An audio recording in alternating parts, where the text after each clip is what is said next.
So, picture this. It's the 19th century, and a philosopher comes along who is so incredibly confident, he claims he's created a final system of truth. A single theory that explains, well, everything. The beginning of time, the meaning of life, the whole shebang. His name was Herr Eugen Dühring, and he was promising nothing less than a philosophy of reality. But today, we're going to look at the spectacular takedown of that grand theory. To really get a handle on Dühring, you have to hear it in his own words. See, he wasn't just trying to build on the ideas that came before him, he was trying to burn it all to the ground. He basically called his predecessors fakes, charlatans, intellectual prostitutes who were just hoodwinking the public. This wasn't some polite academic debate. Nope, this was a declaration of war on pretty much all of Western thought. I mean, his goal was just audacious. He wanted to completely replace centuries of philosophy and science with his own perfect, unshakable system. A theory built from scratch that he believed would be the final word on, well, on truth itself. It's an incredible claim, right? But as we're about to see, when you build a system that big, even the tiniest crack in the foundation can bring the whole thing crashing down. All right, so let's dive right in with Dühring's first massive claim. He's trying to solve one of the oldest questions there is. Did the universe actually have a beginning? So Dühring rolls out what seems like this brilliant, airtight piece of logic. He argues, look, if the past was infinite, that would mean an infinite number of moments has already passed. But how can you finish counting something that's infinite? It's impossible, by definition. So he says, that's a logical contradiction. Boom. Therefore, the universe must have had a beginning in time. It sounds super clever, clean, and totally decisive. This argument feels like a real mic drop moment, a genuine breakthrough. But it really makes you wonder, was this revolutionary system-creating argument actually Dühring's idea to begin with? And, well, here's the catch. On the left, you've got Dühring's so-called proof. And on the right, that's from Immanuel Kant's Critique of Pure Reason, which was published almost 100 years earlier. And if you look closely, it's not just similar, it's a word-for-word copy. Dühring's supposedly groundbreaking proof was just straight-up plagiarism.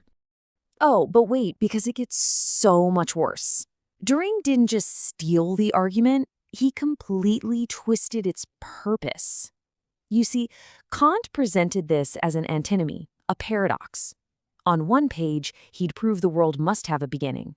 But then, on the very next page, he'd prove with the exact same logical force that it cannot have a beginning. Kant's whole point was to show the limits of what our reason can know. Dühring just copied the half he liked and passed it off as the absolute truth. Okay, so let's follow this flawed logic a bit further. If we go along with Dühring and say the universe did have a beginning, then what was there right before it began? Dühring comes up with this term, the self-equal initial state. Just try to imagine a universe where matter has always existed, but it's in a state of perfect, absolute balance. No change, no time passing, absolutely no motion. It just is. And this leads us to the fatal system-killing question. If everything was truly, absolutely, and eternally unchanging, what on earth could have possibly caused it to change? How do you get from a state of perfect stillness to a universe full of motion and life without some kind of outside trigger? You see, the only logical way out of this trap Dühring set for himself is to assume some initial impulse came from outside the system, an external push to get the ball rolling. But an uncaused cause from outside the universe? That's just what most people call God. So for all his attacks on religion and superstition, Dühring's supposedly scientific system secretly requires a creator just to get started.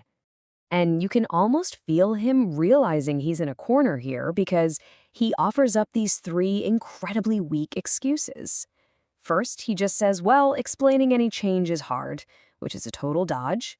Second, he waves his hands and mumbles something about a mysterious bridge of continuity, which is a phrase that means absolutely nothing. And finally, he basically says, hey, maybe our science is just wrong. These aren't answers. They're just ways of avoiding the question.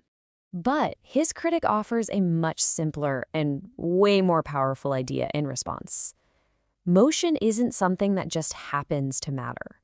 Motion is the way matter exists. There has never been and there can never be matter without motion.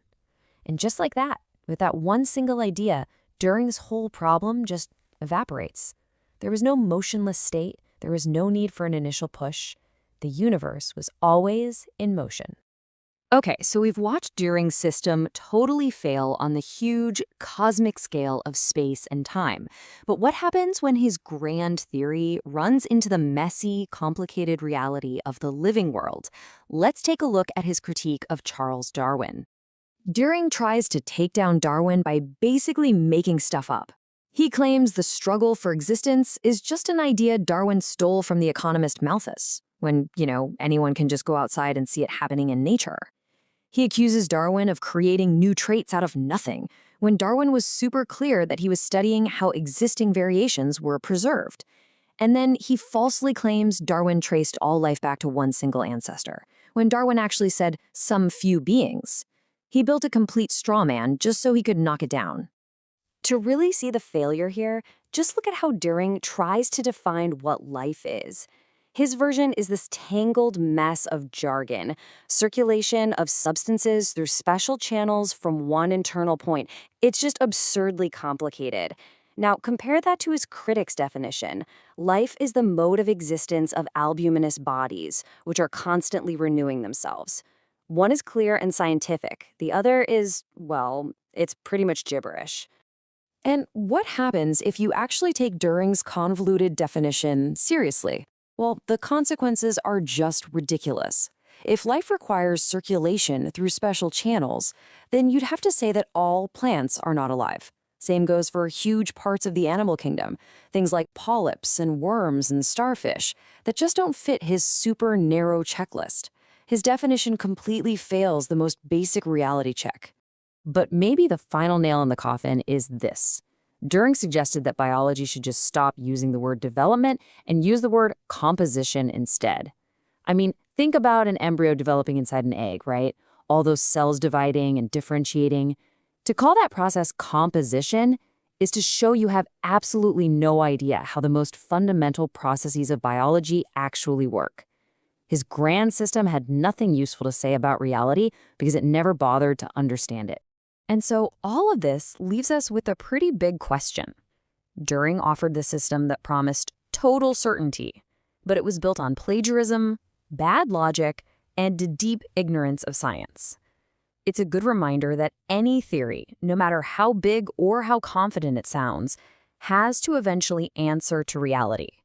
The real challenge for all of us, then, is learning how to tell the difference.